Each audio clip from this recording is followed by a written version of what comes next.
નમસ્કાર ભારતના ભાઈઓ, હું વિશાલ વિરાણી સાયાટ એડ્યુકેરમાં આપને આમંત્રિત કરું છું. વિદ્યાર્થી મિત્રો, આજે જોવાનું છે ધોરણ 12નું ચેપ્ટર નંબર 2 અને એમાં લઈને આવી રહ્યા છે ટોપિક નંબર 2.8.3 જેનું નામ છે બાહ્ય ક્ષેત્રમાં ડાયપોલની સ્થિતિ ઊર્જા. સ્થિતિ ઊર્જા વિશે જ હજી વાત કરવાની છે. આપણે અગાઉના લેક્ચરમાં પણ સ્થિતિ ઊર્જાની વાત કરેલી હતી કે બાહ્ય વિદ્યુત ક્ષેત્રમાં એકલ વિદ્યુતભાર આવેલો હોય તો ત્યારે તેની સ્થિતિ ઊર્જા કેટલી? યસ. અને બાહ્ય વિદ્યુત ક્ષેત્રમાં બે વિદ્યુતભાર આવેલા હોય ત્યારે તેની સ્થિતિ ઊર્જા કેટલી? એને આપણે વ્યવસ્થિત વાત કરેલી છે. ઓકે, પરંતુ ત્યાં બાહ્ય વિદ્યુત ક્ષેત્રમાં શું હતું? વિદ્યુતભાર હતા, હે ને? હવે અહીંયા બાહ્ય વિદ્યુત ક્ષેત્રમાં ડાયપોલ લેવાની છે અને ડાયપોલની સ્થિતિ ઊર્જા કેટલી આવશે? સૌ પ્રથમ તો સવાલ એ થવો જોઈએ કે સાહેબ ડાયપોલની સ્થિતિ ઊર્જા આવે છે શા માટે? ઓકે, કોઈ પણ વસ્તુ છે એની સ્થિતિ ઊર્જા આવે ક્યારે? ચલો આપણે ગુરુત્વાકર્ષણ બળનું જ એક્ઝામ્પલ લઈએ કે તમે કોઈ પદાર્થને જમીન ઉપર હોય ત્યારે તેની સ્થિતિ ઊર્જા કેટલી હોય? પદાર્થ જમીન ઉપર છે ત્યારે તેની સ્થિતિ ઊર્જા U બરાબર mgh મુજબ h બરાબર 0 થાય તો સ્થિતિ ઊર્જા કેટલી થશે? શૂન્ય થશે. જમીન પાસે કોઈ પણ પદાર્થની સ્થિતિ ઊર્જા કેટલી છે? શૂન્ય. યસ. હવે આ પદાર્થને તમે h ઊંચાઈ સુધી ઊંચાળો છો. પદાર્થ છે તે h ઊંચાઈએ પહોંચી જાય છે. પદાર્થ h ઊંચાઈએ પહોંચી જાય છે તો h ઊંચાઈએ તેની કંઈક સ્થિતિ ઊર્જા હશે. યસ. અને સ્થિતિ ઊર્જા કેટલી હોય? mgh. અહીંયા h ની કંઈક વેલ્યુ હશે. જમીન પાસે h ની વેલ્યુ કેટલી હતી? શૂન્ય હતી. યસ. તો પદાર્થ છે તે h ઊંચાઈએ પહોંચી જાય છે તો તેની કંઈક સ્થિતિ ઊર્જા છે કે નહીં? યસ. અને આ સ્થિતિ ઊર્જા કઈ રીતે થયેલી છે એ જ કોન્સેપ્ટનો આપણે અહીંયા ઉપયોગ કરવાનો છે. પહેલાં ગુરુત્વાકર્ષણ બળ સમજી જો. પદાર્થને તમે જમીનથી h ઊંચાઈએ લઈ જાઓ છો તો h ઊંચાઈએ તેની કંઈક સ્થિતિ ઊર્જા mgh છે અને નીચે કેટલી છે? શૂન્ય છે. ઓકે, ચલો પદાર્થ જમીન ઉપર છે તો અહીંયા એની સ્થિતિ ઊર્જા mgh મુજબ h બરાબર 0 તો સ્થિતિ ઊર્જા શૂન્ય. પદાર્થ છે તે h ઊંચાઈએ પહોંચી જાય છે તો અહીંયા તેની સ્થિતિ ઊર્જા, અંતિમ સ્થિતિ ઊર્જાને uf કહી દો અને ઇનિશિયલ સ્થિતિ ઊર્જા ui કહી દો તો uf બરાબર કેટલા આવ્યા? mgh. યસ. હવે કંઈક h ની વેલ્યુ છે તો અહીંયા સ્થિતિ ઊર્જા છે, અહીંયા સ્થિતિ ઊર્જા કેવી છે? શૂન્ય છે. તો આપણને સ્થિતિ ઊર્જા મળી. કઈ રીતે મળી? કે પદાર્થની દરેક જગ્યાએ સ્થિતિ ઊર્જા કેવી છે? અલગ અલગ હશે ને, કે જમીન પાસે 0 અને જેમ ઊંચાઈએ પહોંચતો જશે એવી રીતે પદાર્થની સ્થિતિ ઊર્જા છે તે વધે છે. યસ. ટૂંકમાં કે પદાર્થ ગતિ કરે છે તો એની કંઈક સ્થિતિ ઊર્જા બદલાવી જોઈએ. યસ. અને બીજી વસ્તુ કે આ સ્થિતિ ઊર્જા કેમ ખબર પડી, કઈ રીતે આપણે મેળવેલી હતી? કે નીચેની દિશામાં શું લાગે છે વિદ્યાર્થી મિત્રો? ગુરુત્વાકર્ષણ બળ Fg લાગે છે. યસ. Gravitational force. તો નીચેની દિશામાં ગુરુત્વાકર્ષણ બળ લાગે છે પરંતુ આપણે પદાર્થને ક્યાં લઈ જવો છે? ઉપરની દિશામાં લઈ જવો છે. યસ. તો ગુરુત્વાકર્ષણ બળની દિશામાં કંઈક એની વિરુદ્ધ દિશામાં કંઈક બળ લગાડવું પડશે જેને આપણે બાહ્ય બળ કહીએ છીએ, F એક્સટર્નલ. યસ. જે શું કરશે? ગુરુત્વાકર્ષણ બળનો વિરોધ કરશે. ગુરુત્વાકર્ષણ બળનો વિરોધ કરે તો જ પદાર્થ છે તે ઉપર જશે. તો અહીંયા આપણે કંઈક બાહ્ય બળ વડે કંઈક કાર્ય કરેલું છે. યસ. અને આ કાર્ય છે તે સ્થિતિ ઊર્જા સ્વરૂપે સંગ્રહ પામે છે. આ બધી વસ્તુની વાત આપણે અગાઉના લેક્ચરમાં કરી દીધેલી છે અને તમને આઈડિયા હશે થોડું ઘણું કે આ ટાઈપની વસ્તુ થાય છે. ઓકે, તો આ જ વસ્તુની વાત આપણે ડાયપોલમાં કરવાની છે. અહીંયા પદાર્થ છે તે એક જગ્યાએથી બીજી જગ્યાએ જતો હતો. યસ. એનાથી શું થતું હતું કે સ્થિતિ ઊર્જામાં ફેરફાર થતો હતો તો સ્થિતિ ઊર્જા થતી હતી. અને એ સ્થિતિ ઊર્જા કઈ રીતે મેળવેલી હતી? કે આપણે બાહ્ય બળ લગાડતા હતા. કોની વિરુદ્ધ લગાડતા હતા? ગુરુત્વાકર્ષણ બળની વિરુદ્ધ લગાડતા હતા, હે ને? કે ગુરુત્વાકર્ષણ બળ છે પદાર્થને નીચે ખેંચે છે તો આપણે એની વિરુદ્ધ દિશામાં ગુરુત્વાકર્ષણ બળને અટકાવતો અથવા તો તેને વિરોધ કરતું કોઈક બળ લગાડવું પડશે જે ઉપરની દિશામાં લગાડવું પડશે જેને બાહ્ય બળ કહીએ છીએ. યસ. તો અહીંયા આપણે વિરુદ્ધ દિશામાં શું લગાડીએ છીએ? બાહ્ય બળ લગાડીએ છીએ. અને આ બાહ્ય બળ વડે જે કાર્ય થાય છે તે કાર્યને શું કહેવામાં આવે છે? સ્થિતિ ઊર્જા કહેવામાં આવે છે. ચલો આ જ વસ્તુની વાત આપણે ડાયપોલમાં કરીએ કે એક ડાયપોલ આપેલી છે તેની સ્થિતિ ઊર્જા શોધવાની છે. સૌ પ્રથમ તો સવાલ એ આવે સાહેબ કે ડાયપોલમાં સ્થિતિ ઊર્જા ઉત્પન્ન શા માટે થાય છે? કારણ કે વિદ્યાર્થી મિત્રો, ડાયપોલ પણ જો બાહ્ય વિદ્યુત ક્ષેત્રમાં આવેલી હોય તો એના ઉપર ટોર્ક લાગે છે કે નથી લાગતો? યસ, લાગે છે. આપણે અગાઉના લેક્ચરમાં વાત કરી જ દીધેલી છે કે બાહ્ય વિદ્યુત ક્ષેત્ર છે તે આ દિશામાં છે. યસ, અને એમાં કોઈ ડાયપોલ દેખી શકો છો, -q અને +q વિદ્યુતભાર આપેલો છે, મતલબ કે ડાયપોલ મૂકેલી છે. તો એના ઉપર ટોર્ક લાગે, તો એના ઉપર શું લાગશે? ટોર્ક લાગશે. અને ટોર્ક કઈ રીતનું લાગશે? ખાસ નોંધ લખી નાખજો. ટોર્ક શું કામ લાગે છે? ટોર્ક છે ને એટલા માટે લાગે છે કે ડાયપોલ મોમેન્ટની દિશા અને વિદ્યુત ક્ષેત્રની દિશા એકબીજાને સમાંતર થાય. ટોર્ક શા માટે લાગે છે? કે ડાયપોલ મોમેન્ટની દિશા એ વિદ્યુત ક્ષેત્રની દિશાને સમાંતર કરવાનો પ્રયત્ન કરે છે. ટોર્ક છે તે ડાયપોલ મોમેન્ટની દિશા અને વિદ્યુત ક્ષેત્રની દિશાને એકબીજાને સમાંતર કરવાનો પ્રયત્ન કરે છે. ઓકે, ચલો. ડાયપોલ મોમેન્ટની દિશા વિદ્યાર્થી મિત્રો ક્યાંથી ક્યાં આવે? -q થી +q તરફ. યસ, તો આપણે દર્શાવેલી છે ડાયપોલ મોમેન્ટ p ની દિશા -q થી +q તરફ. ઓકે, ડાયપોલ મોમેન્ટ આ બાજુ, વિદ્યુત ક્ષેત્ર આ બાજુ.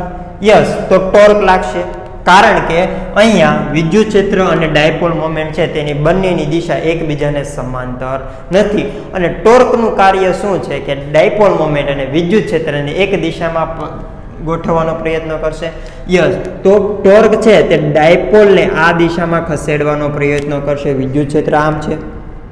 યસ, ડાયપોલ મોમેન્ટ p આ બાજુ છે, તો એકબીજાને સમાંતર નથી. કેટલા? કંઈક થીટા ખૂણે આવેલું છે. યસ, એકબીજાને સમાંતર કરવું હોય તો થીટા બરાબર 0, મતલબ કે તમારી પછી ડાયપોલ મોમેન્ટ p છે તે અહીંયા આવી જશે.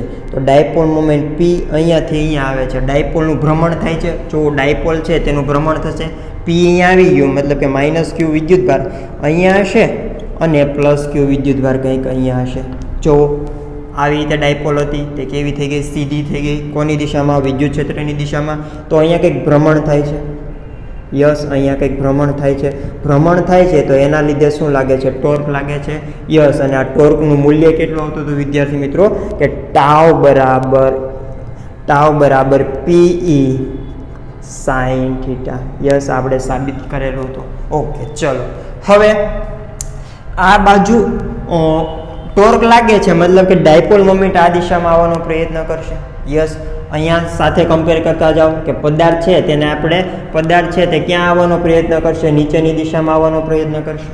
યસ, અહીંયા ડાયપોલ મોમેન્ટ છે તે નીચેની દિશામાં આવવાનો પ્રયત્ન કરે છે. યસ, તો એના વિરુદ્ધ આપણે શું લગાડતા હતા? બાહ્ય બળ લગાડતા હતા. યસ, અહીંયા શું લાગે છે? ટોર્ક લાગે છે. તો આપણે આની વિરુદ્ધમાં કંઈક ટોર્ક લગાડવું પડશે. આની વિરુદ્ધમાં ટોર્ક લગાડવું પડશે, જેને આપણે શું કહીશું? Torque external. યસ, આટલું ટોર્ક તો લાગતું હતું. આની વિરુદ્ધમાં એક ટોર્ક બીજું લગાડવામાં આવે છે, જેને શું કહે છે? કે બાહ્ય ટોર્ક. શું કહેવામાં આવે છે? બાહ્ય ટોર્ક, T એક્સટર્નલ. આની જેમ જ કે અહીંયા ગુરુત્વાકર્ષણ બળ Fg નીચે લાગતું હતું. યસ, તો અહીંયા નીચેની દિશામાં ટોર્ક લાગતું હતું. કેટલું લાગતું હતું? PE sin θ. તો આ Fg ને નાબૂદ કરવા માટે આપણે પદાર્થને ઉપર ફેંકવો છે, તો નાબૂદ કરવા માટે શું કરીએ છીએ? કે ઉપરની દિશામાં બળ લગાડીએ છીએ, જેને બાહ્ય બળ કહીએ છીએ. તો અહીંયા પણ આપણે ટોર્કની વિરુદ્ધ દિશામાં એક ટોર્ક લગાડીએ છીએ, જેને શું કહીએ છીએ? Torque external. યસ, વિરુદ્ધમાં, આની વિરુદ્ધમાં. યસ, તો હવે આ ટોર્ક વડે અહીંયા આ જે બળ વડે કરેલું કંઈક કાર્ય હતું. યસ, તો અહીંયા આ ટોર્ક વડે આપણે કંઈક કાર્ય કરવું પડશે. યસ, અને આ કાર્ય છે તે સ્થિતિ ઉર્જા સ્વરૂપે સંગ્રહ પામતું હતું. યસ, તો આ કાર્ય પણ શું થશે? સ્થિતિ ઉર્જા સ્વરૂપે સંગ્રહ પામે છે. ક્લિયર? તો બસ કહાની મેં તમને આખી કહી દીધી છે. હવે ખાલી આપણે એને એક્સપ્લેન કરવાની છે, રજૂ કરવાની છે. ક્લિયર? ચલો, તો અહીંયા સૌપ્રથમ તો શું છે? એક સમાન બાહ્ય ક્ષેત્રમાં એક સમાન બાહ્ય ક્ષેત્રમાં -q અને +q વિદ્યુતભાર ધરાવતી ડાયપોલ દર્શાવેલી છે. ક્લિયર? ચલો, અહીંયા આપણે ડાયપોલ દર્શાવેલી છે. આ વસ્તુ ભૂસી નાખું છું. ઓકે, તો કોઈ પણ ડાયપોલને બાહ્ય વિદ્યુત ક્ષેત્રમાં મૂકવામાં આવે તો તેના ઉપર ટોર્ક લાગે છે. કેટલું ટોર્ક લાગે છે? P sin θ જેટલું લાગે છે. યસ, જેના લીધે ડાયપોલ છે તે ભ્રમણ કરશે. અને ટોર્ક શું કરે છે? ફરીવાર રિપીટ કરું છું, ટોર્ક છે તે ડાયપોલ અને વિદ્યુત ક્ષેત્રની દિશા છે તે એકબીજાને સમાંતર કરે છે. એકબીજાને સમાંતર હતી નહીં, પરંતુ ભ્રમણ કરાવીને ડાયપોલ મોમેન્ટ અને વિદ્યુત ક્ષેત્રની દિશા છે તે એકબીજાને સમાંતર કરાવે છે. ઓકે, તો બાહ્ય વિદ્યુત ક્ષેત્રમાં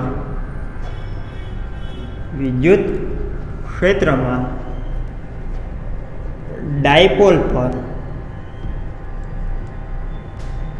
ટોર્ક લાગે છે. કેટલું ટોર્ક લાગે છે? કે ટાઉ બરાબર PE sin θ. આ ટોર્ક શું કરશે? કે ડાયપોલને ભ્રમણ કરશે. ડાયપોલનું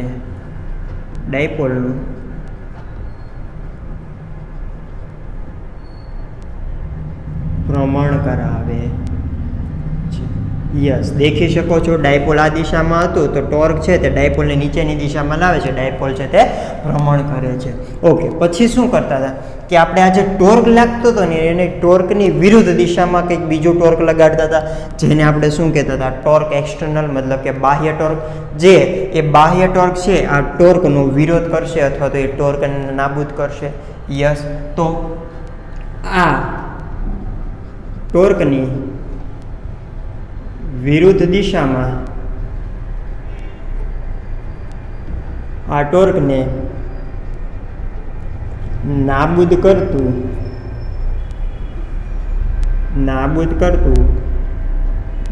બાહ્ય ટોર્ક લગાડવામાં આવે છે. ક્લિયર? કે બાહ્ય ટોર્ક ટી એક્સટર્નલ છે તે આપણે અહીંયા લગાડીએ છીએ. અને વિદ્યાર્થી મિત્રો, અહીંયા ડાયપોલ ઉપર પરિણામી બળ કેટલું આવશે? 0 જ આવશે. યસ, એની વિશે તો તમને આઈડિયા હશે, જે લખવાની કંઈ જરૂર છે નહીં. ચલો, તો આ જે ટોર્ક PE sin θ લાગે છે એની વિરુદ્ધ દિશામાં આપણે કંઈક ટોર્ક લગાડીએ છીએ. યસ, તો આ ટોર્ક શું થશે? ટોર્ક ઉપર કરેલું કાર્ય આપણે કંઈક કાર્ય કરવું પડશે ને, કંઈક કાર્ય કરવું પડશે. કેમ? પદાર્થ જમીન ઉપર હતો એને ઉપર લઈ જવા માટે આપણે કંઈક કાર્ય કરવું પડશે. યસ, તો ડાયપોલ મોમેન્ટ છે તે આ દિશામાં આવે છે અને આપણે એની વિરુદ્ધ દિશામાં લઈ જઈએ છીએ તો કંઈક કાર્ય કરવું પડશે. યસ, અને આ કાર્ય છે તે સ્થિતિ ઉર્જા સ્વરૂપે સંગ્રહ પામે છે. તો એ જ વસ્તુની વાત કરવાની છે.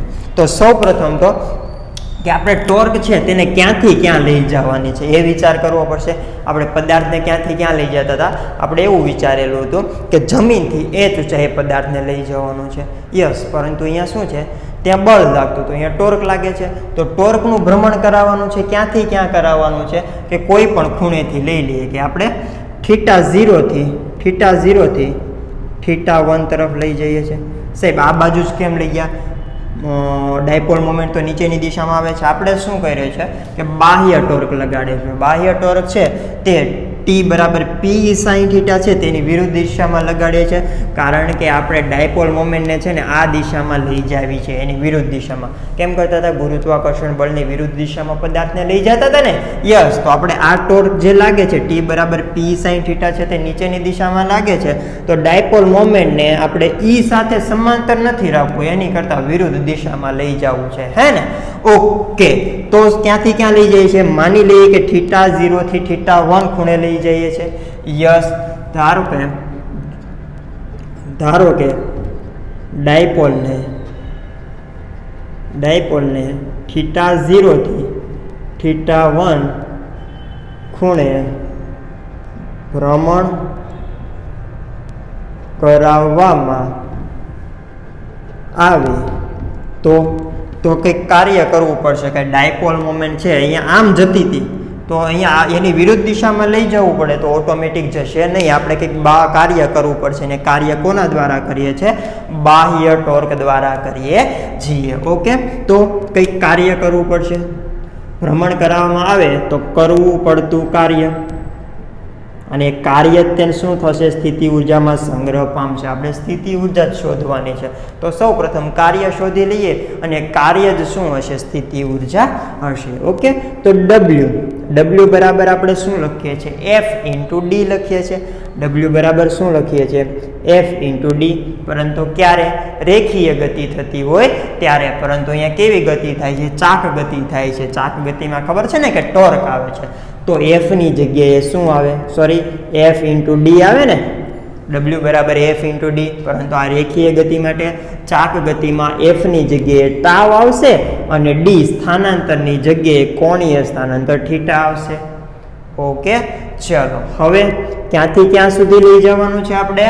થીટા 0 થી થીટા 1 સુધી લઈ જવાનું છે. તો આપણી લિમિટ આવશે થીટા 0 થી થીટા 1. ઓકે, ચલો હવે ટાવ બરાબર પીઈ સાઇન થીટા. ઓકે, નાનકડું તો કોણીય સ્થાનાંતર કરીએ તો શું લખીએ? ડી થીટા લખીએ. Yes, D theta. શું કર્યું છે? ટાવની વેલ્યુ મૂકેલી છે PE sine theta into D theta. ક્યાંથી ક્યાં? થીટા 0 થી થીટા 1 સુધી. ક્લિયર? ચલો સંકલન કરી નાખો. સંકલન પી તો એમના કોની સાપેક્ષે સંકલન કરવાનું છે? થીટાની સાપેક્ષે. સાઇનનું સંકલન વિદ્યાર્થી મિત્રો શું આવે? Minus cos. સાઇનનું સંકલન માઇનસ કોસ થીટા. ક્યાંથી ક્યાં સુધી? થીટા 0 થી થીટા 1 સુધી. ઓકે, ચલો હવે લિમિટ મૂકી દો. પીઈ અપર લિમિટ મૂકીએ તો માઇનસ કોસ થીટા 1 અને માઇનસ પછી માઇનસ કોસ થીટા 0. ક્લિયર? ચલો તો ડબલ્યુ બરાબર શું થઈ ગયું? પીઈ કાઉન્સમાં માઇનસ માઇનસ પ્લસ તો કોસ થીટા 0 અને માઇનસ કોસ થીટા 1. ક્લિયર? ચલો તો આપણને કાર્ય મળી ગયું છે કે શા માટે કાર્ય કરવું પડે છે? યાદ રાખો, ડાયપોલ મોમેન્ટ છે તે પી ડાયપોલ મોમેન્ટ પી છે તે ઈને સમાંતર આવવાનો પ્રયત્ન કરશે ટોર્ક મુજબ ટાવ બરાબર પી સાઇન થીટા મુજબ. પરંતુ આપણે એને આ દિશામાં ભ્રમણ નથી કરાવી છે, એની વિરુદ્ધ દિશામાં ભ્રમણ કરાવવું છે. તો કે કાર્ય કરવું પડશે. કેટલું કાર્ય કરવું પડશે? કે ઓલરેડી તે થીટા 0 ખૂણે હતી અને પછી એને થીટા 1 લઈ જાવી છે, તો આપણે એટલું કાર્ય કરવું પડશે. ઓકે, આના ઉપરથી ઘણા બધા દાખલા પૂછાય છે JEE અને નીટમાં કે કોઈ ડાયપોલ મોમેન્ટ આપેલો હોય તેને આ ખૂણેથી થીટા 1 ખૂણેથી થીટા 2 ખૂણે ફેરવવા માટે કેટલું કાર્ય કરવું પડશે. આપણે એક્ઝામ્પલ પણ થોડા ઘણા જોઈશું. ઓકે, ચલો તો આટલું કાર્ય કરવું પડે છે. અને વિદ્યાર્થી મિત્રો આ કાર્ય છે તે કઈ રીતે સ્થિતિ ઉર્જા સ્વરૂપે સંગ્રહ પામે છે? યસ, તો આપણે યુ બરાબર શું લખી શકીએ? યુ બરાબર PE cos theta 0 minus cos theta 1. Okay, કાર્ય શું હોય છે વિદ્યાર્થી મિત્રો? સ્થિતિ ઉર્જામાં થતો ફેરફાર. યસ, સ્થિતિ ઉર્જામાં થતો ફેરફાર. તો PE cos theta 0 minus PE cos theta 1. શું કહું છું? કાર્ય ડબલ્યુ બરાબર આપણે શું લખીએ છીએ? સ્થિતિ ઉર્જામાં થતો ફેરફાર. તો U2 માઇનસ U1. તો આના ઉપરથી જોઈએ પીઈ આપીએ તો U2 બરાબર શું થઈ શકે? કે પીઈ કોસ થીટા 0. યસ, અને આના બરાબર શું થશે? U1 બરાબર PE cos theta 1. PE cos theta 1. તો આપણને આ જે વસ્તુ મળી છે તે શું મળેલું છે? ડેલ્ટા યુ મળેલું છે. યુ મળેલું નથી. શું મળેલું છે? ડેલ્ટા યુ મળેલું છે. આપણે શું શોધવું છે? સ્થિતિ ઉર્જા. સ્થિતિ ઉર્જામાં થતો ફેરફાર નથી શોધવો. સ્થિતિ ઉર્જામાં થતો ફેરફાર શોધવો નથી. ઓનલી શું શોધવું છે? સ્થિતિ ઉર્જા જ શોધવી છે. યસ, હવે કોઈ પણ વસ્તુની સ્થિતિ ઉર્જા શોધવી હોય, આપણે યાદ કરો, પાછું ગુરુત્વાકર્ષણ બળને યાદ કરીએ છીએ. સાહેબ તમે વારંવાર ગુરુત્વાકર્ષણ બળ શા માટે લાવો છો? કારણ કે આ વસ્તુ તમને ખબર છે, હે ને? ગુરુત્વાકર્ષણ બળની વસ્તુ તમને ખબર છે અને એ સમજવામાં આપણે જોઈ શકીએ છીએ કે નહીં આ ટાઈપની વસ્તુ થાય છે, પરંતુ આપણે અહીંયા જોઈ શકતા નથી. અથવા તો સમજવામાં કોમ્પ્લિકેટેડ થઈ જાય, જટિલ થઈ જાય ને, તો આપણે એને જટિલને સરળ બનાવવા માટે આ બધા જ ટોપિકને આપણે ગુરુત્વાકર્ષણ બળ સાથે સરખાવી દઈએ છીએ, એટલે એકદમ સિમ્પલ અને સ્વીટ થઈ જશે મારી જેમ. ઓકે, ચલો તો જમીન પાસે હોય ત્યારે સ્થિતિ ઉર્જા U બરાબર 0. પદાર્થ છે તે h ઊંચાઈએ જાય છે ત્યારે તેની સ્થિતિ ઉર્જા U બરાબર mgh. તો અહીંયા કરવું પડતું કાર્ય W બરાબર U2 અને આ શું થઈ ગયું? U1 બરાબર 0.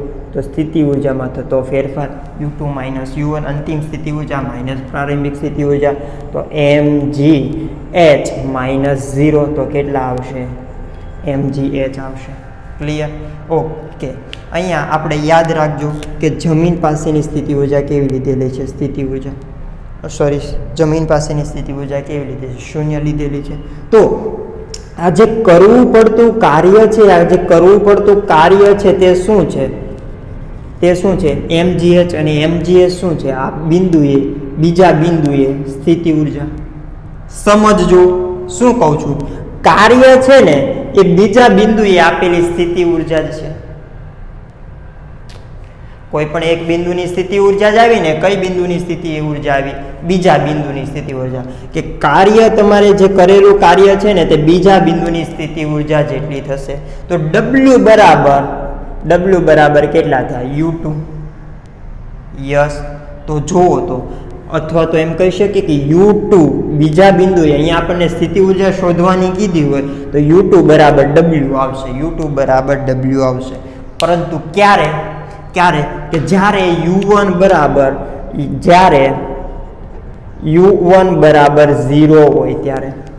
U1 બરાબર 0 હોય ત્યારે જો આ પહેલો કેસ U1 બરાબર 0 હોય ને ત્યારે બીજા બિંદુએ સ્થિતિ ઉર્જા છે તે કાર્ય જેટલી થશે જો U1 બરાબર નોટ ઇક્વલ ટુ 0 હોય તો નોટ ઇક્વલ ટુ 0 ક્યારે હશે કે કોઈ પદાર્થ છે તેને આપણે h1 ઊંચાઈથી ફેંકીએ છીએ પહેલો પદાર્થ અહીંયા છે બીજો પદાર્થ છે તેને પછી પાછો h ઊંચાઈ લઈ જઈએ છીએ ત્યાંથી તો અહીંયાની સ્થિતિ ઉર્જા કેટલી આવશે સ્થિતિ ઉર્જા U બરાબર mg total height h plus h1 yes અને આ પદાર્થની સ્થિતિ ઉર્જા U2 કહી દો U1 બરાબર mg h1 યસ તો હવે કરવું પડતું કાર્ય વિદ્યાર્થી મિત્રો કેટલું છે જુઓ તો કરવું પડતું કાર્ય W બરાબર U2 માઇનસ U1 તો mgh પ્લસ h1 મતલબ કે mgh plus mgh1 minus U1 મતલબ કે માઇનસ mgh1 કેન્સલ તો શું આવ્યું W બરાબર mgh કેટલું કાર્ય કરવું પડ્યું અહીંયા પણ કાર્ય mgh જેટલું કરવું પડ્યું અહીંયા પણ કાર્ય છે તે mgh જેટલું કરવું પડ્યું યસ પરંતુ અહીંયા જે કાર્ય mgh જેટલું કરવું પડ્યું તે કોના જેટલું છે બીજા બિંદુએ જે સ્થિતિ ઉર્જા છે તેના જેટલું જો કે કાર્ય mgh અને બીજા બિંદુની સ્થિતિ ઉર્જા છે તે mgh ક્યારે કે જ્યારે પ્રારંભિક બિંદુની સ્થિતિ ઉર્જા શૂન્ય હોય ત્યારે યસ તો પ્રારંભિક બિંદુની સ્થિતિ ઉર્જા શૂન્ય હોય ને ત્યારે W બરાબર આપણે બીજા બિંદુની સ્થિતિ ઉર્જા કહી શકીએ ઓકે પરંતુ અહીંયા U1 બરાબર 0 નથી કે U1 is not equal to 0 U1 ની પણ કોઈ પોતાની સ્થિતિ ઉર્જા છે mgh1 છે તો ત્યારે કરવું પડતું કાર્ય કેટલું આવે છે mgh આવે છે કરવું પડતું કાર્ય કેટલું આવે છે mgh આવે છે ઓકે હવે કાર્ય mgh આવે છે અને બીજા બિંદુની સ્થિતિ ઉર્જા જુઓ તો mgh પ્લસ mgh1 બીજા બિંદુએ સ્થિતિ ઉર્જા mgh પ્લસ mgh1 તો કાર્ય એ બીજા બિંદુની સ્થિતિ ઉર્જા જેટલી છે નથી અહીંયા છે તે કાર્ય છે mgh છે તે બીજા બિંદુની સ્થિતિ ઉર્જા mgh જેટલી હતી યસ પરંતુ એ કાર્ય છે તે mgh છે અને બીજા બિંદુની સ્થિતિ ઉર્જા mgh પ્લસ mgh1 છે તો કાર્ય કરતા સ્થિતિ ઉર્જા થોડીક વધારે છે ઓકે તો અહીંયા આપણે એમ ના કહી શકીએ U2 બરાબર W થશે નહીં યસ અહીંયા W બરાબર શું થશે W બરાબર એમ કહી શકીએ કે સ્થિતિ ઉર્જામાં થતો ફેરફાર ડેલ્ટા U થશે યસ હવે અહીંયા કહાની પતી ગઈ છે જોઈજો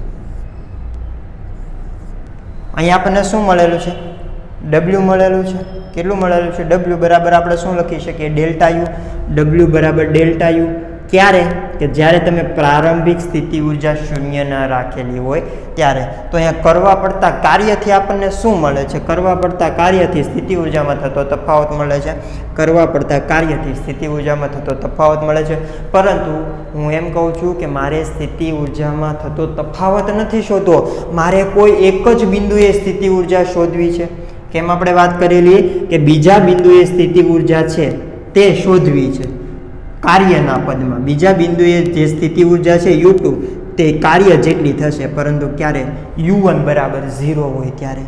યસ, તો અહીંયા પણ એવું થઈ શકે, અહીંયા પણ એવું થઈ શકે. જો બીજા બિંદુની સ્થિતિ ઉર્જા છે, બીજા બિંદુની સ્થિતિ ઉર્જા કેટલી છે? Pe cos θ0, અથવા તો જે કોઈ પણ છે બીજા બિંદુની સ્થિતિ ઉર્જા છે તે મારે કાર્ય જેટલી કરવી છે. તો મારે શું કરવું પડશે કે u1 છે તેને કેવા કરવા પડશે? 0 કરવા પડશે. u1 છે તેને મારે કેવા કરવા પડશે? 0 કરવા પડશે. ઓકે, ચલો. તો અહીંયા ઉપરનું ભૂસી નાખું છું. ઓકે, તો ચલો વિદ્યાર્થી મિત્રો, કે આપણે શું ગોતવાનું છે? બાહ્ય ક્ષેત્રમાં ડાયપોલની સ્થિતિ ઉર્જા. મતલબ કે કોઈ ડાયપોલ છે તે કેટલા થીટા ખૂણે આવેલી હોય ને ત્યારે તેની સ્થિતિ ઉર્જા શોધવાની છે. ડાયપોલ છે તે થીટા ખૂણે આવેલી હોય ત્યારે તેની સ્થિતિ ઉર્જા શોધવાની છે. તો આપણે શું કરવું પડશે કે પ્રારંભિક સ્થિતિ ઉર્જા છે, પ્રારંભિક સ્થિતિ ઉર્જા છે તે કેવી કરવી પડશે? શૂન્ય કરવી પડશે. યસ, તો અહીંયા જુઓ કે ડેલ્ટા યુ બરાબર શું લખીએ છીએ કે Pe cos θ0 minus cos θ1. Copy paste જ કરેલું છે. યસ, આ શું બતાવે છે? સ્થિતિ ઉર્જામાં થતો ફેરફાર, કે તમે θ0 થી θ1 જાઓ ને ત્યારે સ્થિતિ ઉર્જામાં કેટલો ફેરફાર થયો હશે તે દર્શાવે છે. ક્લિયર? પરંતુ આપણે શું જોતું છે? સ્થિતિ ઉર્જામાં થતો ફેરફાર નહીં, બે ખૂણાની વાત નથી કરવાની. θ0 થી θ1 નથી જવું, મારે પર્ટિક્યુલર કોઈ એક જ બિંદુએ, મતલબ કે એક જ ખૂણાએ કે θ ખૂણે જોતું છે. તો θ ખૂણે મતલબ કે બીજો ખૂણો આપણે કેટલો સેટ કરી દઈએ છીએ? θ. યસ, બીજો ખૂણો છે θ1 છે તેને હું કહી દઉં છું કે cos θ છે માઇનસ એમના. ઓકે, અને સાઈડમાં શું છે? P તો છે તે. હવે પ્રારંભિક ખૂણો મતલબ કે આપણે કોઈ એક જ બિંદુએ સ્થિતિ ઉર્જા શોધવી છે તો પ્રારંભની સ્થિતિ ઉર્જા શૂન્ય કરવી પડશે. અંતિમ સ્થિતિ ઉર્જા તો આપણે રાખેલી છે, પ્રારંભની સ્થિતિ ઉર્જા શૂન્ય કરવી પડશે. કોન્સેપ્ટ સમજાય છે કે આપણે કોઈ એક જ બિંદુએ સ્થિતિ ઉર્જા શોધવી છે તો કરવા પડતા કાર્ય જેટલી હશે. કોઈ એક જ બિંદુએ સ્થિતિ ઉર્જા શોધવી છે તો તફાવતમાં તમારે જે u1 છે તે શૂન્ય કરો તો તફાવતમાં u1 શૂન્ય કરો તો તેને u2 બરાબર w લખી શકો. યસ, તો અહીંયા u1 બરાબર 0 ક્યારે થતી હતી? u1 બરાબર 0 ક્યારે થતી હતી? જ્યારે પદાર્થ જમીન ઉપર હતો ત્યારે. તો અહીંયા પણ આપણે છે ને ડાયપોલની શરૂઆતની સ્થિતિ ઉર્જા શૂન્ય કરવી છે. તો ડાયપોલ હશે ક્યાં શરૂઆતની સ્થિતિમાં? હવે આ પદ છે તે 0 કરવું હોય તો ક્યાં હશે? કોસની વેલ્યુ 0 ક્યારે આવશે? cos π/2. મતલબ કે શરૂઆતમાં ડાયપોલ કેમ હશે? θ બરાબર π/2. કે વિદ્યુત ક્ષેત્ર આ દિશામાં છે અને જો તમે ડાયપોલ મોમેન્ટ આમ રાખો કે અહીંયા માઇનસ q વિદ્યુતભાર અને અહીંયા પ્લસ q વિદ્યુતભાર, તો અહીંયા θ કેટલા થઈ ગયો? 90 ડિગ્રી. હવે આ ખૂણે તમે વિદ્યુત સ્થિતિ ઉર્જા માપો છો તો કેટલી થશે? કે Pe cos θ બરાબર 90, θ 90, તો સ્થિતિ ઉર્જા કેટલી થઈ ગઈ? શૂન્ય. આની જેમ જ કે જમીન ઉપર પદાર્થ હતો ત્યારે તેની સ્થિતિ ઉર્જા શૂન્ય. એવી જ રીતે જો ડાયપોલ મોમેન્ટ છે તે વિદ્યુત ક્ષેત્રને લંબ હોય ને તો ત્યારે તેની સ્થિતિ ઉર્જા કેટલી થશે? શૂન્ય થશે. તો આપણે અહીંયા શું મૂકવું પડશે? cos θ0, મતલબ કે શરૂઆતનો એંગલ કેટલો લઈએ છીએ? π/2. ઓકે, તો અહીંયા આપણે શું લખીએ છીએ કે u2 માઇનસ u1. યસ, હવે u1 તો કેટલી થઈ જશે? 0 થઈ જશે. તો આપણને શું મળે? u. ઓકે, કંઈ નહીં, આ લાંબુ કરવાની જરૂર નથી. તો આ વસ્તુ 0 કરી નાખી તો એનો મતલબ એમ કે હવે આપણને તફાવત નહીં મળે. આ વસ્તુ 0 કરી નાખી એનો મતલબ એમ કે આપણને તફાવત દેખી શકો છો ડેલ્ટા યુ નથી મળતો. શું મળે છે? ખાલી યુ જ મળે છે. કયા બિંદુએ? બીજા બિંદુએ. બીજું બિંદુ ક્યાં છે? થીટા ખૂણે આપેલું છે. કયા ખૂણે આપેલું છે? થીટા ખૂણે. તો આપણને થીટા ખૂણેની સ્થિતિ ઉર્જા કેટલી આવશે કે PE એમના cos pi by 2 બરાબર 0 માઇનસ cos થીટા. યસ, તો સ્થિતિ ઉર્જાનું સૂત્ર આવ્યું minus PE cos theta. Yes, તો આપણે જે કાર્ય કરવાનું હતું તે સમાપ્ત થઈ ગયું. શું કાર્ય કરવાનું હતું? સ્થિતિ ઉર્જા ગોતવાની હતી. કોની? ડાયપોલની. ક્યારે? કે જ્યારે બાહ્ય ક્ષેત્રમાં મૂકેલી હોય ત્યારે. યસ, તો બાહ્ય વિદ્યુત ક્ષેત્રમાં ડાયપોલની સ્થિતિ ઉર્જા કેટલી આવશે? Minus PE cos theta. જ્યાં થીટા છે તે P અને E વચ્ચેનો ખૂણો. જ્યાં થીટા છે તે P અને E વચ્ચેનો ખૂણો. ઓકે, આને આમ પણ લખી શકીએ કે સદિશ P અને એનો અદિશ ગુણાકાર. પરંતુ કેવું? આગળ માઇનસ તો આવશે જ ને, કારણ કે અદિશ ગુણાકાર કાઢીએ તો શું લખી શકીએ? PE cos theta. યસ, તો W બરાબર આ વસ્તુ પણ થઈ શકે. ક્લિયર ને? ઓકે, તો NCERTના ચોપડીમાં જે થિયરી આપી હતી તે આપણે અહીંયા કમ્પ્લીટ કરીએ છીએ. હવે JEE નીટ વિશે થોડી ઘણી વાત કરી નાખીએ. ઓકે, ચલો પૂછી નાખો, આ બધું લખી નાખો. ચલો લખી નાખો, છાપી નાખો, દાબી નાખો. આમાં વિદ્યાર્થી મિત્રો તમારે ઘણી સ્થિતિઓ દર્શાવેલી છે. દાખલા ગણતા હશો ને ત્યારે તમને એમ કીધું છે કે સંતુલન સ્થિતિમાં છે ડાયપોલ, અથવા તો ડાયપોલ છે તે અસંતુલન સ્થિતિમાં છે. ઓકે, તો એ ટાઈપના શબ્દો વાપરેલા હશે. તો એનો મતલબ શું ને એ વસ્તુ સમજવાની છે. ઓકે, સૌ પ્રથમ તો કે ડાયપોલ છે ને તે થીટા બરાબર કેટલા? 90 ડિગ્રી. પહેલાં શું લઈએ છીએ કે થીટા બરાબર 90 ડિગ્રી. કોની વચ્ચેનો ખૂણો? થીટા કોની વચ્ચેનો ખૂણો છે? P અને E વચ્ચેનો ખૂણો. ઓકે, ચલો વિદ્યુત ક્ષેત્ર બધા જ કિસ્સામાં આ દિશામાં જ રાખશો.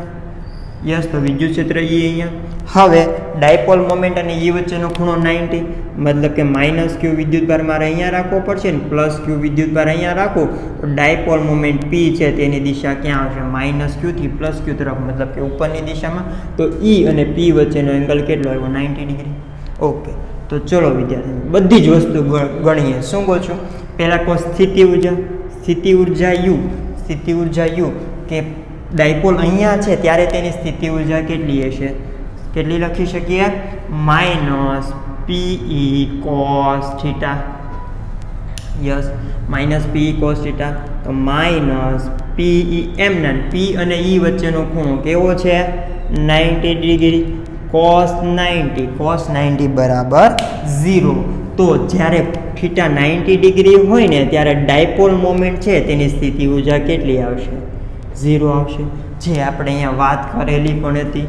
યસ, કે cos pi by 2 બરાબર કેટલા લીધેલા? 0. કારણ કે આપણે પ્રારંભિક સ્થિતિ ઉર્જા શૂન્ય કરવી હતી. પ્રારંભિક સ્થિતિ ઉર્જા ડાયપોલની શૂન્ય ક્યારે થશે? કે જ્યારે ડાયપોલ એ વિદ્યુત ક્ષેત્રને લંબ હોય ત્યારે. યસ, ઓકે, ચલો પછી બીજો કેસ કે સાહેબ થીટા બરાબર 0 ડિગ્રી રાખીએ તો વિદ્યુત ક્ષેત્ર આ દિશામાં જ રાખીએ છીએ. યસ, ઓકે, ચલો અહીંયા બીજા વસ્તુની પણ વાત કરી નાખીએ કે બીજી વસ્તુ છે તે ટોર્ક. ટાવ બરાબર શું લખીએ છીએ વિદ્યાર્થી મિત્રો?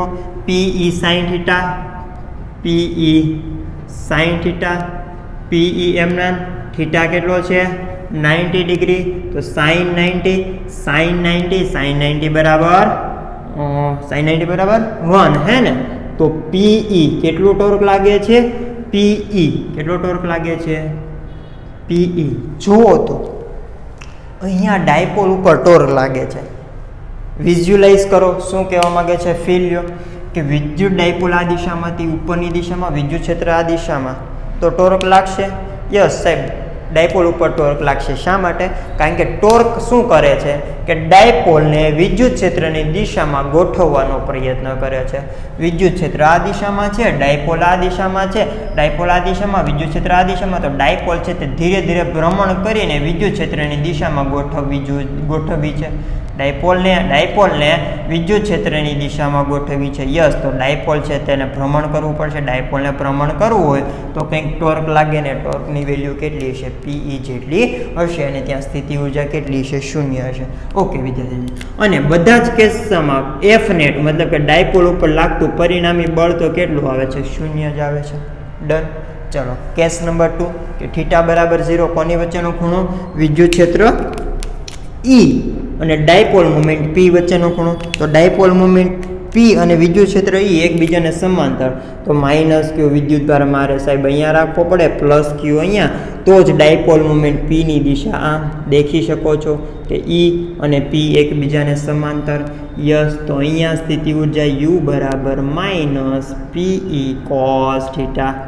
ઓકે, ચલો માઇનસ પીઈ, કેટલો ખૂણો છે બંને વચ્ચેનો ખૂણો 0 અને કોસ 0 બરાબર 1, તો સ્થિતિ ઉર્જા કેટલી આવી? માઇનસ પી. ચલો ટોર્ક ટાઉ બરાબર PE sine theta, PE sine theta, theta બરાબર કેટલા? 0, સાઇન 0, તો વેલ્યુ કેટલી આવશે? 0. અને ત્રીજી વસ્તુ એફ નેટ પરિણામી બળ, તો બધા જ કિસ્સામાં 0 થશે. ઓકે, ચલો અહીંયા સ્થિતિ ઉર્જા કે પી અને ઈ વચ્ચે, પી અને ઈ એકબીજાને સમાંતર હોય દેખી શકો છો. આને શું કહેશું? કયો કિસ્સો કહેશું? કે પી અને ઈ છે તે એકબીજાને કેવા છે? સમાંતર છે. અહીંયા પી અને ઈ છે તે એકબીજાને લંબ છે. યસ, સમાંતર છે ત્યારે સ્થિતિ ઉર્જા આવશે માઇનસ પીઈ, ટોર્ક આવશે 0. ઓકે, ટોર્ક 0 શા માટે વિદ્યાર્થી મિત્રો? વિદ્યુત ક્ષેત્ર આ દિશામાં, ડાયપોલ મોમેન્ટ પણ આ દિશામાં, તો ટોર્ક શું કરે છે? ડાયપોલ મોમેન્ટને વિદ્યુત ક્ષેત્રની દિશામાં ગોઠવવાનો પ્રયત્ન કરે છે, પરંતુ અહીંયા ઓલરેડી ડાયપોલ મોમેન્ટ છે તે વિદ્યુત ક્ષેત્રની દિશામાં છે, તો આપણે ડાયપોલ મોમેન્ટને ભ્રમણ કરાવવું પડશે નહીં. ડાયપોલ મોમેન્ટને ભ્રમણ કરાવવું નથી પડતું, એનો મતલબ એમ કે ટોર્ક કેવો આવશે? 0 આવશે. ક્લિયર? ચલો થર્ડ વન, એન્ટી પેરેલલ, મતલબ કે પ્રતિ સમાંતર ગોઠવી દઈએ કે થીટા બરાબર 180. વિદ્યુત ક્ષેત્ર ઈ તો આ દિશામાં જ રાખીએ છીએ. યસ, વિદ્યુત ક્ષેત્ર આ દિશામાં. હવે ઈ અને પી વચ્ચેનો ખૂણો 180 કરવો હોય તો મારે માઇનસ ક્યુ આ બાજુ મૂકવો પડે, પ્લસ ક્યુ આ બાજુ મૂકવું પડે, તો ડાયપોલ મોમેન્ટની દિશા આ બાજુ. સમજાય છે કે નહીં? હેલો બચ્ચો. ચલો, તો માઇનસ ક્યુ થી પ્લસ ક્યુ તરફ, તો આ ડાયપોલ મોમેન્ટ પીની દિશા દેખી શકો છો. વિદ્યુત ક્ષેત્ર ઈ અને ડાયપોલ મોમેન્ટ પી છે તે એકબીજાને પ્રતિ સમાંતર છે, મતલબ કે 180 ડિગ્રી છે, તો ત્યારે સ્થિતિ ઉર્જા યુ બરાબર કેટલા આવશે? Minus PE cos theta. Yes, theta બરાબર કેટલા? 180, તો minus PE cos 180. I think cos 180 બરાબર -1 અને માઇનસ માઇનસ પ્લસ, તો સ્થિતિ ઉર્જા યુ બરાબર આવશે પ્લસ પીઈ. યસ, ક્યારે? જ્યારે વિદ્યુત ક્ષેત્ર ઈ અને ડાયપોલ મોમેન્ટ પી એકબીજાને પ્રતિ સમાંતર હોય ત્યારે. ચલો બીજી વસ્તુ, ટોર્ક ટાઉ બરાબર PE sine theta, PE sine theta. Yes, sine theta, theta બરાબર 180, સાઇન 180 મતલબ કે 0, તો ટોર્ક કેટલું આવશે? 0 આવશે. ઓકે, ચલો ચોથી વસ્તુ, ત્રીજી વસ્તુ, એફ નેટ બરાબર 0. જોઈ શકો છો તમે કે અહીંયા ટોર્ક કેટલું આવે છે? 0 આવે છે. ટોર્ક કેવું આવે છે? 0 આવે છે. આ બધી જ વસ્તુઓ હું ભૂસી નાખું છું.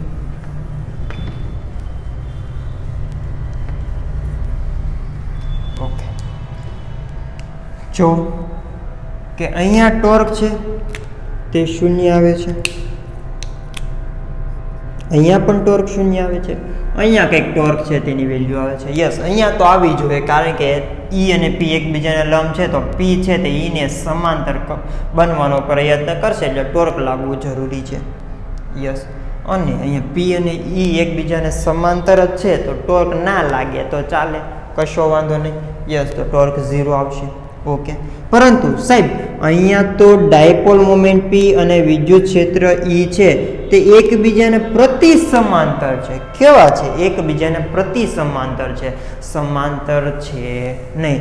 તમે શું કીધું કે વિદ્યુત ક્ષેત્ર ટોર્ક શું કરશે? વિદ્યુત ક્ષેત્ર ઈ અને ડાયપોલ મોમેન્ટ પી બંનેને સમાંતર ગોઠવવાનો પ્રયત્ન કરશે, પરંતુ અહીંયા બંને કેવા છે? પ્રતિ સમાંતર છે. પ્રતિ સમાંતર છે તો પણ ટોર્ક કેવો આવશે? 0 આવશે. મતલબ કે ડાયપોલ છે તે ફરતી નથી, ડાયપોલ છે તે ફરતી નથી. અહીંયા પણ છે તે ડાયપોલ છે તે ફરતી નથી. યસ, તો આ કેવી કન્ડિશન આવી? સંતુલન કન્ડિશન આવી. કેવી? સંતુલન સ્થિતિ. યસ, કેમ ખબર પડી? કારણ કે ડાયપોલનું પરિભ્રમણ નથી થતું, ટોર્ક નથી લાગતો, મતલબ કે ડાયપોલનું પરિભ્રમણ નથી લાગતું, તો ડાયપોલ છે તે સંતુલન સ્થિતિમાં છે, તેથી આપણે આને સંતુલન સ્થિતિ કહીએ છીએ. તો સાહેબ એવું તો અહીંયા પણ થાય છે કે ટોર્ક નથી લાગતો ડાયપોલ પર, ટાવ 0, તો ડાયપોલનું પરિભ્રમણ નથી થતું, તો આ પણ સ્થિતિ કેવી થશે? સંતુલન સ્થિતિ થશે. સંતુલન સ્થિતિ થશે. સંતુલન સ્થિતિ થશે. પરંતુ અહીંયા આ છે ને તે કેવી? સ્થાયી સંતુલન સ્થિતિ થશે. કેવી વિદ્યાર્થી મિત્રો? સ્થાયી સંતુલન સ્થિતિ. કારણ કે અહીંયા જે ડાયપોલ છે તેના ઉપર ટોર્ક લાગતો નથી, પરંતુ અહીંયા જે ડાયપોલ છે ને તમે એને થોડું ઘણું આમ ટચ કરો, મતલબ કે થોડી એમથી ખલેલ પહોંચાડો તો શું થશે? ડાયપોલ મોમેન્ટ P અને વિદ્યુત ક્ષેત્ર E એકબીજાને પ્રતિ સમાંતર હશે ને તો ડાયપોલ છે તેને સમાંતર બનવાનો પ્રયત્ન કરશે. યસ કે અત્યારે તો સંતુલન સ્થિતિમાં છે જ તે, પરંતુ જેવો તમે એને થોડોક અમથો ધક્કો મારો, વિદ્યુત ક્ષેત્ર E આ બાજુ, P આ બાજુ, ઓકે, વિદ્યુત ક્ષેત્ર E આ બાજુ, ડાયપોલ મોમેન્ટ P આ બાજુ, અત્યારે તો કેવી સંતુલન સ્થિતિમાં છે, પરંતુ જેવો આપણે એને થોડી ખલેલ પહોંચાડીએ, ધક્કો મારીએ છીએ તો શું થશે? સમજાય છે શું થશે? આ ટાઈપની વસ્તુ છે. યસ, વિદ્યુત ક્ષેત્ર E આ બાજુ, ડાયપોલ મોમેન્ટ P આ બાજુ, યસ, તેની વચ્ચે ટોર્ક 0, સંતુલન સ્થિતિમાં છે. જેવો અહીંયાથી આપણે થોડોક ધક્કો મારીએ તો ડાયપોલ છે ત્યાંને સમાંતર બનવાનો પ્રયત્ન કરશે, મતલબ કે રેડી. તો આ જે કન્ડિશન છે તે કેવી કન્ડિશન છે? અસ્થાયી સંતુલન સ્થિતિ છે. સંતુલન સ્થિતિ છે તે, પરંતુ એ અસ્થાયી છે, સ્થાયી છે નહીં. આ સંતુલન સ્થિતિ છે, પરંતુ તે હંમેશા કેવી છે? સ્થાયી રહેશે. એને કશું ખલેલ પહોંચાડો તો એને કંઈ વાંધો આવે નહીં. ક્લિયર? તો આ કેવી કન્ડિશન થઈ ગઈ? અસ્થાયી સંતુલન સ્થિતિ.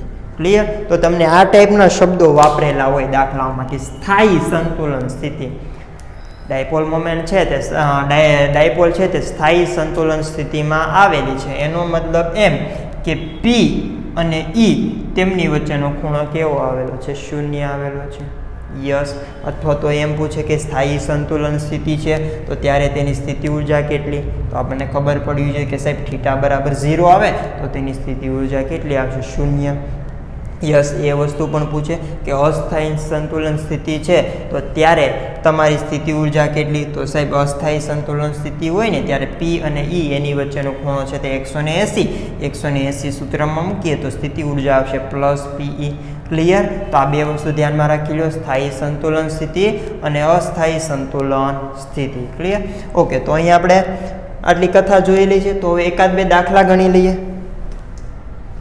હે ને? દાખલા ગણવા જરૂરી છે ને, થિયરી તો ભણી ગયા સાહેબ, પરંતુ દાખલા કઈ રીતે ગણશું? ચલો એક્ઝામ્પલ 1 લખો કે ડાયપોલને વિદ્યુત ક્ષેત્રની વિરુદ્ધ દિશામાં ફેરવવા માટે કરવું પડતું કાર્ય. ડાયપોલ છે તે વિદ્યુત ક્ષેત્રની દિશામાં છે, તેને વિદ્યુત ક્ષેત્રની વિરુદ્ધ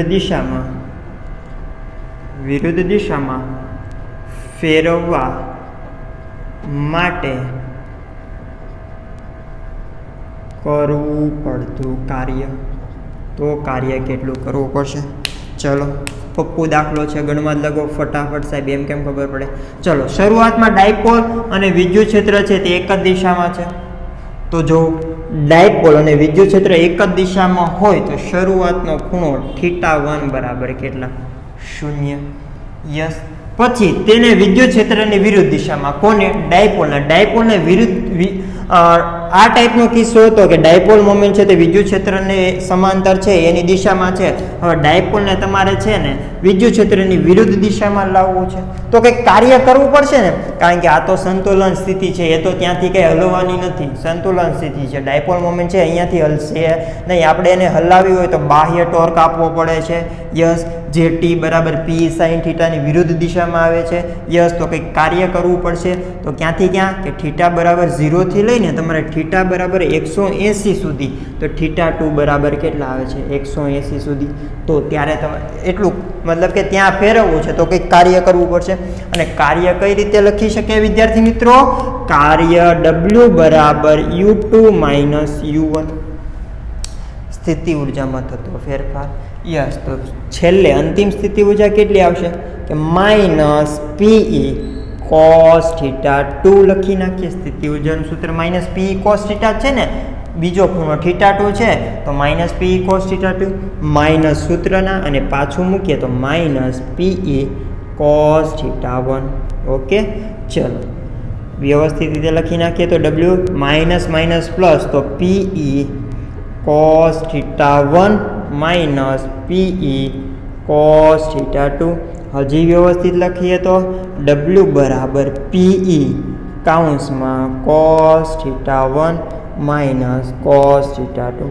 આપણે જે અગાઉ સાબિત કરેલું હતું ને એ જ છે. ઓકે, અહીંયા થીટા 1ની જગ્યાએ 0 લીધા હતા, અહીંયા થીટા 2ની જગ્યાએ થીટા 1 લીધેલા હતા. ઓકે, તો W બરાબર PE cos theta 1 minus cos theta 2. તમને કોઈ પણ દાખલો પૂછે ને કે ડાયપોલને પરિભ્રમણ કરાવવું છે તો કેટલું કાર્ય કરવું પડશે, તો આ સૂત્ર છે તે છાપી નાખવાનું કે સ્થિતિ ઉર્જામાં થતા ફેરફાર જેટલું. ચલો હવે તો W મળી જાય, કાર્ય જ શોધવું છે. શું શોધવું છે? કાર્ય. તો PE એમના ક્યાંથી ક્યાં સુધી? થીટા 1 તો ખબર જ છે 0, તો cos 0 માઇનસ cos. કઈ રીતે? વિદ્યુત ક્ષેત્રની વિરુદ્ધ દિશામાં, વિદ્યુત ક્ષેત્રની વિરુદ્ધ દિશામાં ડાયપોલ મોમેન્ટ હોય ત્યારે થીટા તો 180, તો cos 180. ચલો તો PE એમના cos 0 બરાબર 1 માઇનસ અને cos 180 બરાબર માઇનસ 1, તો માઇનસ માઇનસ પ્લસ તો 1 પ્લસ 1 તો 2PE. તો કેટલું કાર્ય કરવું પડશે? 2PE જેટલું કાર્ય કરવું પડશે. ક્લિયર? ચલો પૂછી નાખો છો, લખી નાખો, ચલો છાપી નાખો. મોસ્ટ ઇમ્પોર્ટન્ટ વસ્તુ છે આ. ડન. એક્ઝામ્પલ 2.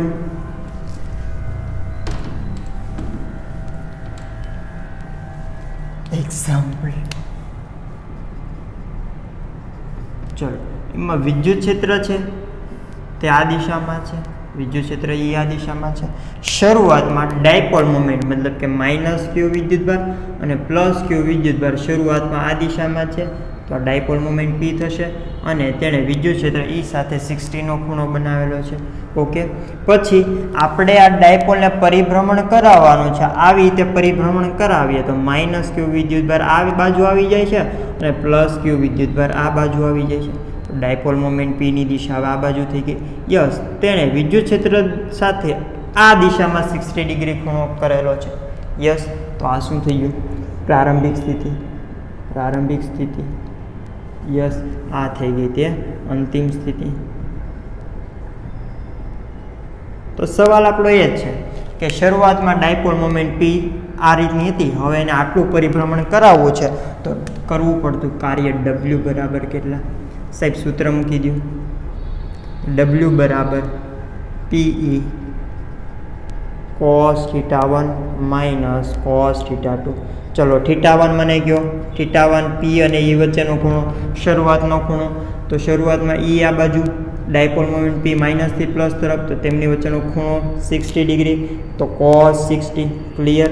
cos થીટા 2 મતલબ કે પછી અંતિમ સ્થિતિએ ખૂણો કેટલો?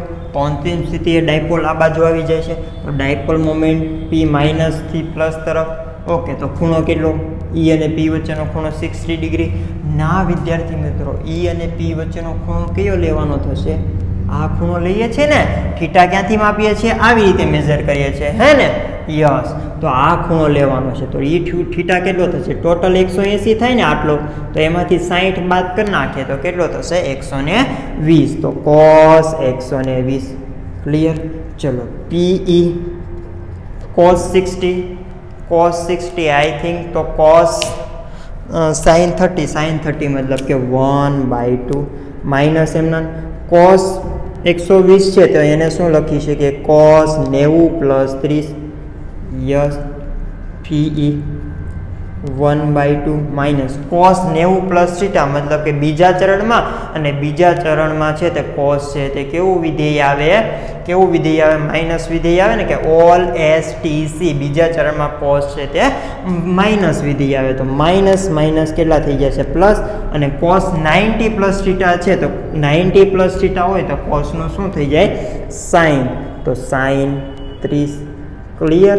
ચલો તો PE 1/2 અને સાઇન 30, તો 1/2 પ્લસ 1/2, તો PE. તો કેટલું કાર્ય કરવું પડશે, PE જેટલું કાર્ય કરવું પડશે. અહીંયા ડાયપોલ મોમેન્ટ હતી તેને અહીંયા ફેરવવા માટે આટલું કાર્ય કરવું પડે છે. ઓકે, ચાલો એક્ઝામ્પલ નંબર 3, કે સ્થિર સ્થિતિમાંથી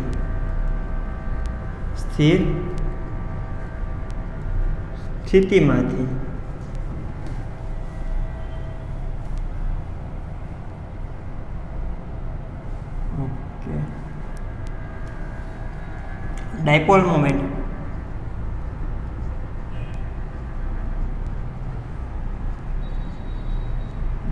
મોમેન્ટ વિદ્યુત ક્ષેત્રને લંબ હોય ત્યારે સ્થિર સ્થિતિમાંથી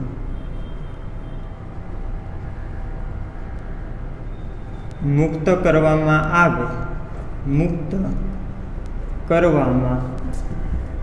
આવે તો સંતુલન સ્થિતિએ, સ્થાયી સંતુલન સ્થિતિએ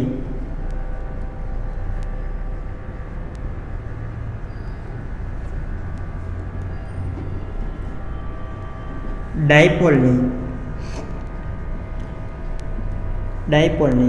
કોણીય ઝડપ છે તે કેટલી હશે. શું કીધું છે કે ડાયપોલ મોમેન્ટ છે તે શરૂઆતમાં કેવો છે, વિદ્યુત ક્ષેત્રને લંબ છે. યસ, તો આ કિસ્સો આવે કે વિદ્યુત ક્ષેત્ર આ દિશામાં, ડાયપોલ મોમેન્ટ P છે તે ઉપરની દિશામાં, અહીંયા માઇનસ Q વિદ્યુત ભાર હશે ને અહીંયા પ્લસ Q વિદ્યુત ભાર હશે. તો એમની વચ્ચેનો ખૂણો કેવો છે, 90 ડિગ્રી છે. યસ, સમજાઈ ગયું. ઓકે, તો શરૂઆતમાં છે ડાયપોલ મોમેન્ટ છે તે વિદ્યુત ક્ષેત્રને લંબ છે અને તે સ્થિર સ્થિતિમાંથી શરૂઆત થાય છે, મતલબ કે શરૂઆતમાં તેનો વેગ કેટલો લીધેલો છે, 0 લીધેલો છે. હવે તેને મુક્ત કરવામાં આવે છે, પહેલાં પકડી રાખેલી છે, પછી એને મુક્ત કરવામાં આવે છે. તો મુક્ત કરવામાં આવે તો શું થશે વિદ્યાર્થી મિત્રો, કે આ ડાયપોલ ઉપર ટોર્ક લાગશે ને. યસ, કારણ કે ડાયપોલ મોમેન્ટ અને વિદ્યુત ક્ષેત્ર છે એકબીજાને લંબ છે, સમાંતર છે નહીં. તો ટોર્ક છે તે ડાયપોલને વિદ્યુત ક્ષેત્રની દિશામાં ગોઠવવાનો પ્રયત્ન કરશે અને ક્યાં પહોંચે છે, તો એને મુક્ત કરી દઈએ, છોડી દઈએ તો ડાયપોલ છે તે વિદ્યુત ક્ષેત્રની દિશામાં ગોઠવવાનો પ્રયત્ન કરશે અને સ્થાયી સંતુલન સ્થિતિ આવે છે. યસ, મતલબ કે વિદ્યુત ક્ષેત્ર E હવે આ બાજુ અને dipole moment P minus Q અને પ્લસ Q વિદ્યુતભાર કયા છે, તો P પણ કઈ બાજુ, આ બાજુ. તો આ સ્થાયી સંતુલન સ્થિતિ છે, વાત કરી દીધેલી છે. યસ, તો અહીંયા આવે છે તો ત્યારે તેની કોણીય ઝડપ ઓમેગા કેટલી. સિમ્પલ વસ્તુ છે, ડાયપોલ મોમેન્ટ આ દિશામાં છે, વિદ્યુત ક્ષેત્ર આ દિશામાં છે, તો ડાયપોલ ઉપર ટોર્ક લાગશે તો ડાયપોલ છે તે ભ્રમણ કરે છે તો સંતુલન સ્થિતિમાં આવે ત્યારે એને કંઈક કોણીય ઝડપ ઓમેગા તો હશે જ ને, હે ને. કોણીય ઝડપ ઓમેગા નહીં હોય, કોણીય ઝડપ ઓમેગા હશે. ક્લિયર, કે ડાયરેક્ટ અહીંયા આવીને સ્થિર થોડી થઈ જવાની છે, લોલકની જેમ કરશે તો ત્યારે તેની કોણીય ઝડપ ઓમેગા કેટલી હશે. તો અહીંયા શું કરી શકીએ વિદ્યાર્થી મિત્રો, ઉર્જા સંરક્ષણનો નિયમ અત્યંત કે કુલ ઉર્જા બરાબર પ્રારંભિક ઉર્જા બરાબર અંતિમ ઉર્જા. યસ, પ્રારંભિક ઉર્જા મતલબ કે અહીંયા બે પ્રકારની ઉર્જા આવી શકે છે. એક તો ડાયપોલ મોમેન્ટ છે તો તેની સ્થિતિ ઉર્જા પણ આવશે, બાહ્ય ક્ષેત્રમાં મૂકી લઈએ તો તેની સ્થિતિ ઉર્જા પણ આવશે અને તેની ગતિ ઉર્જા પણ આવી શકે છે, હે ને. કે તે સંતુલન સ્થિતિમાંથી પસાર થાય છે તો ત્યારે તેની ગતિ ઉર્જા પણ કંઈક હશે અને ત્યારે તેની કંઈક સ્થિતિ ઉર્જા પણ હશે. તો આપણે એ વસ્તુની વાત કરવી પડશે. તો શરૂઆતમાં તેની સ્થિતિ ઉર્જા પ્લસ શરૂઆતમાં તેની ગતિ ઉર્જા બરાબર અંતિમ સ્થિતિ ઉર્જા પ્લસ અંતિમ ગતિ ઉર્જા, ટોટલ ઉર્જા કેવી રહેવી, સરખી રહેવી જોઈએ. ચલો, શરૂઆતમાં સ્થિતિ ઉર્જા, શરૂઆતમાં ક્યાં હતી ડાયપોલ, વિદ્યુત ક્ષેત્રને લંબ હતી તો ત્યારે તેની સ્થિતિ ઉર્જા માઇનસ PE cos 90. ક્લિયર.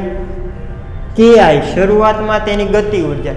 વિદ્યાર્થી મિત્રો ડાયપોલ છે તે સ્થિર સ્થિતિમાંથી શરૂ થાય છે તો તેનો વેગ શૂન્ય તો કે બરાબર mv² મુજબ શરૂઆતની તેની ગતિ ઉર્જા કેવી આવશે?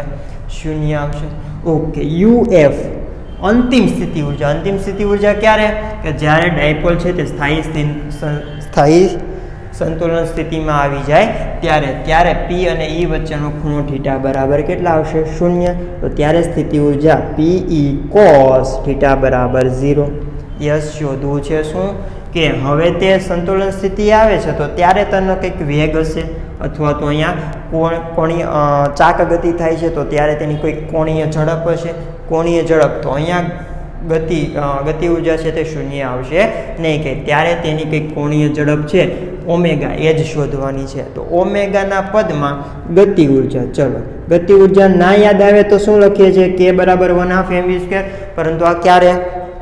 રેખીય ગતિ થતી હોય ત્યારે. પરંતુ ચાક ગતિ થતી હોય તો ચાક ગતિ થતી હોય તો આપણને ખબર છે કે m ને સમતુલ્ય રાશિ છે તે જડત્વની ચાક માત્રા છે. યસ, અને v ને સમતુલ્ય રાશિ છે તે ઓમેગા છે. તો 1/2 I ω². ક્લિયર? ઓકે, ચલો. તો -PE cos 90 બરાબર how much? It will be 0. તો આ તો થઈ ગયું 0 + 0. આના બરાબર cos 0 બરાબર 1, તો -PE + 1/2 I ω². યસ, તો 1/2 I ω² બરાબર PE. શું શોધવું છે? ઓમેગા. તો ઓમેગાને કરતા બનાવીએ તો 2PE/I અને કેમાં આવશે? વર્ગમૂળમાં. ક્લિયર? ચલો, જ્યાં I શું છે? જડત્વની ચાક માત્રા છે. યસ, અહીંયા આ જવાબ પણ તમને ઓપ્શનમાં આપી શકે છે અને આગળ ગણતરી કરીએ તો કરી પણ શકીએ છીએ કે P બરાબર શું લખીએ છીએ? Dipole moment. અને ડાયપોલ મોમેન્ટની વેલ્યુ કેટલી આવે વિદ્યાર્થી મિત્રો? Q, અને તેમની વચ્ચેનું અંતર માની લઈએ કે -Q અને +Q વિદ્યુતભાર છે તેમની વચ્ચેનું અંતર 2L છે. તો Q × 2L × E. ક્લિયર? છેદમાં I જડત્વની ચાક માત્રા. કોની જડત્વની ચાક માત્રા? કે ડાયપોલ ભ્રમણ કરે છે તો તેની કઈ જડત્વની ચાક માત્રા હશે. ઓકે, તો જડત્વની ચાક માત્રા શોધીએ તો વિદ્યાર્થી મિત્રો શું આવશે? કે બે વિચારી લઈએ કે એક તો આ L લંબાઈની. ક્લિયર? અને આ શું છે?